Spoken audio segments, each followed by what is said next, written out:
Hey everybody, working on guitar number 7 here. While last episode was uploading to the computer, I took the purple pickguard material here, which is some of the thicker shim material I have on hand, and used the coping saw and cut a little piece out, and then I took a sheet of, what is this stuff, 80 grit, and sanded it all down. And now I have a test shim, and I can loosen up these screws, slip this puppy in there, and see what's up.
That is looking super close. Let's see here. We want to be about there finally.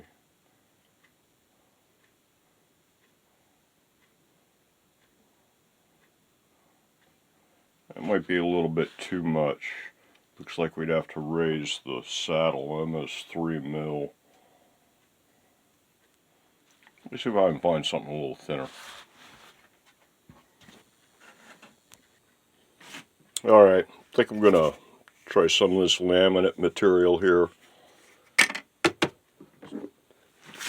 It's what they use to pack a fingerboard in that I ordered off of eBay.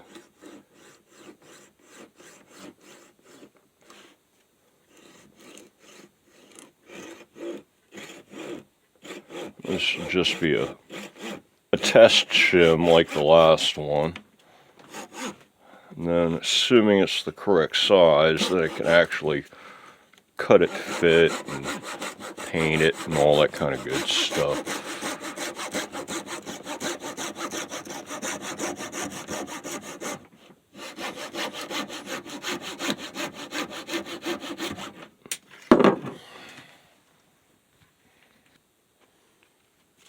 That's some 400 grit here.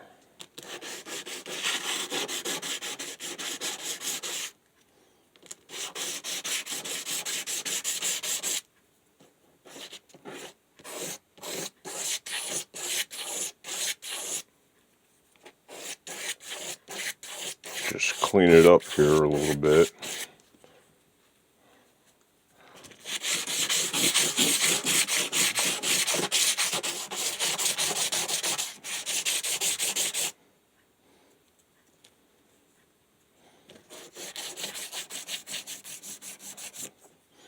I know it's only temporary test fit, but at least have a nice test piece. Okay. So now it's out with the old and in with the new.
to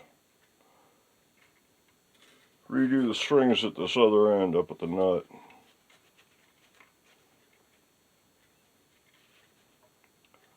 They might be just a little bit on the short side the way they're adjusted at the moment. There it is. Will it string up? Just barely. Now it rings. Cool. Alright, what we got? Oh yeah. Oh yeah. Oh yeah.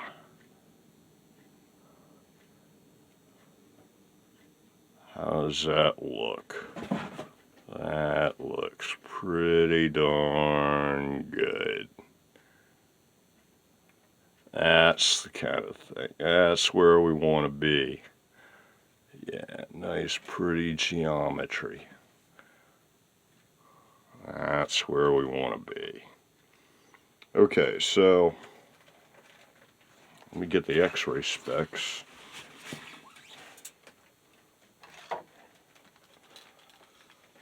I make that out to be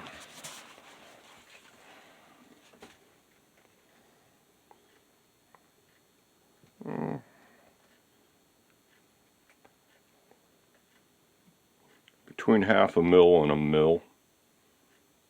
It's less than 1 mil for sure, and it's somewhere between 1/2 mil and 9/10 of a mil at the 24th right now. The action is, it rings out, but the action is too low. I'd raise the action up almost 1 mil maybe. At least 1/2 mil. So yeah, that looks to be the perfect thickness of shim. So now, take it back out and cut it to size, paint it, and put it back in.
Ah!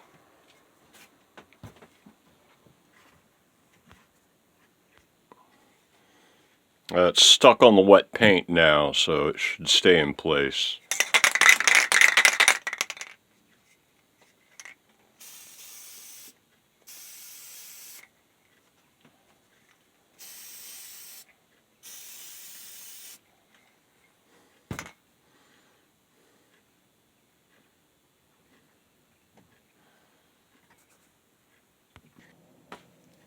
Watching paint dry.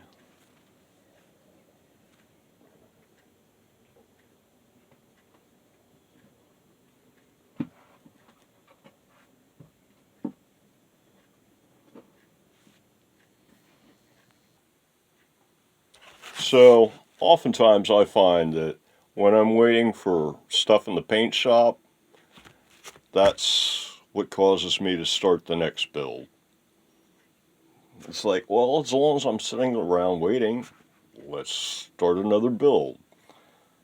But fortunately, this stuff's quick drying paint, and it's a small piece, so this is ready to go. So no time to start yet another build. Oh shoot, Oh darn. Yeah, I actually had a lot of stuff in the paint shop the other day and found myself sitting down and waiting and came up with 8 new builds, out of which this guitar here is the first. So that's the danger of watching paint dry, is it makes you think of cool guitars to make. Well, I almost got away with it, but I just thought of another build to do because I was watching this paint dry. And if you've been watching the videos that I've been putting out, back when I was working on the Curve Tri tail tuner, the original version, and playing around with pickups, I misplaced a set of P90 pickups. And ever since then, I've been looking for my P90s, and I actually finally found them. And so, yeah, I'm planning to do a P90 mod of one of the Les Pauls. And, yeah, so there's another build. But anyway, back to this build. This should be dry. Well, the top's dry. Let the bottom dry for a minute. And I don't want to get black paint all over this stuff, so. Back to watching paint dry. I'll skip ahead a bit. Okay, time to put this shim in.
There we go.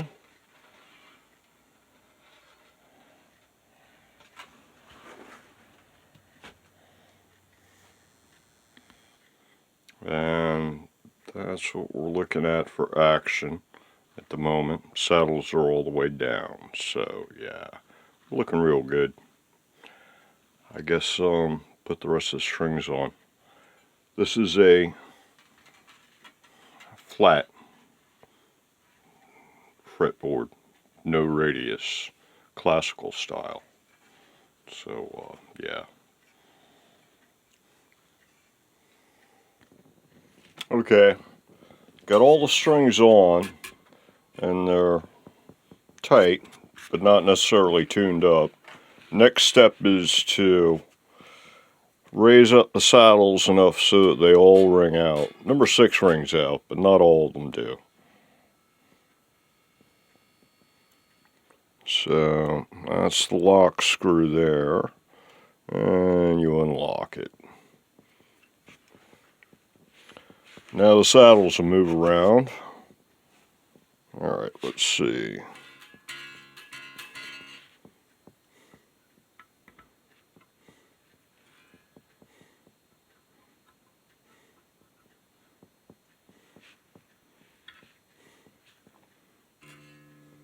There we go, there's that.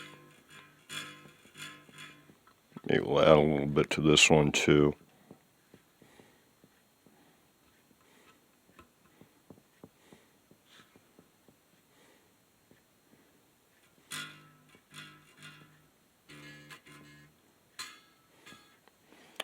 So, yeah, you get the idea. Okay, got them all ringing out, and I was in the process of tuning it up here. And number one string broke, so time to go fish up a new one. Fortunately, my shipment of 25 pack of number one strings from String Joy, real good price. Check it out if you need, like, you know, a 25 pack of a single size. So, yeah. Let me go grab a string.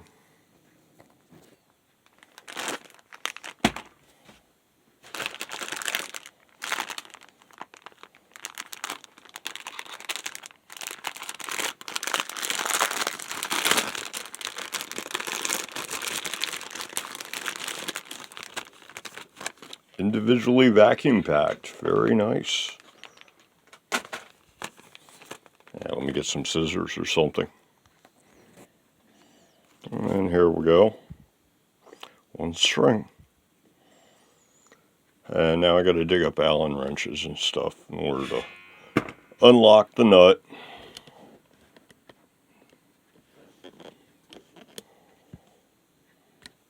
So down at this end, it's just like a Floyd Rose. And then you've got a little lock nut here on the end. And there's the string. Out with the old and in with the new. Save the roller for a string tree.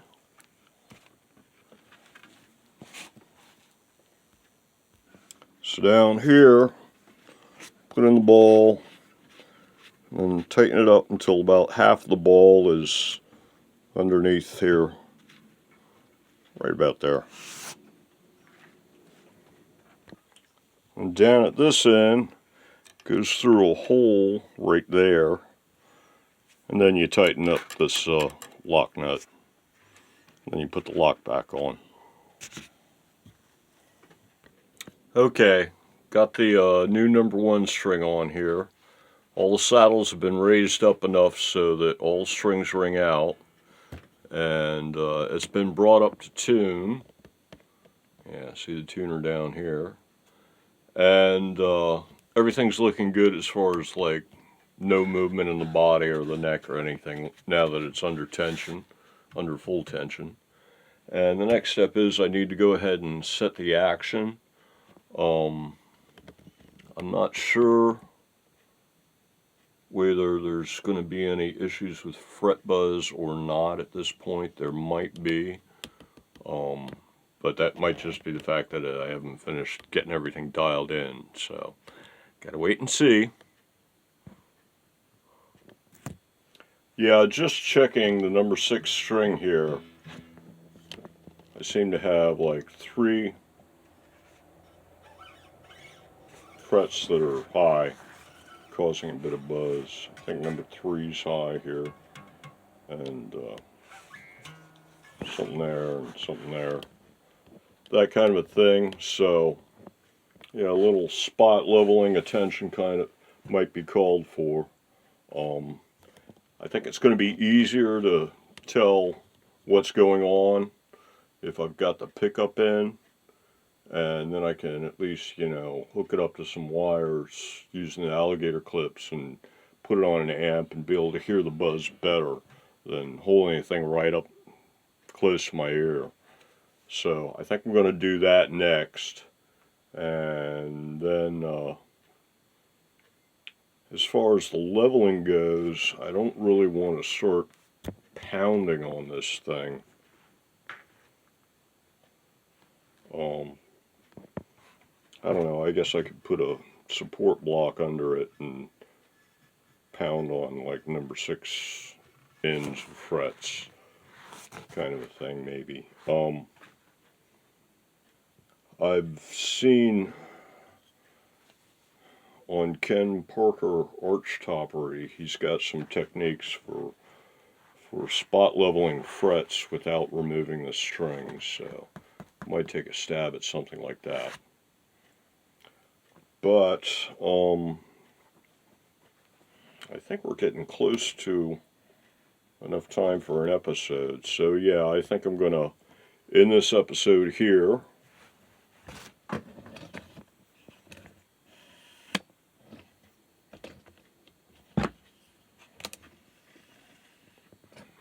There are the kittens. You got 3 babies asleep on the table saw at the moment. So yeah, I think I'm gonna end it here, and I'll install the pickup.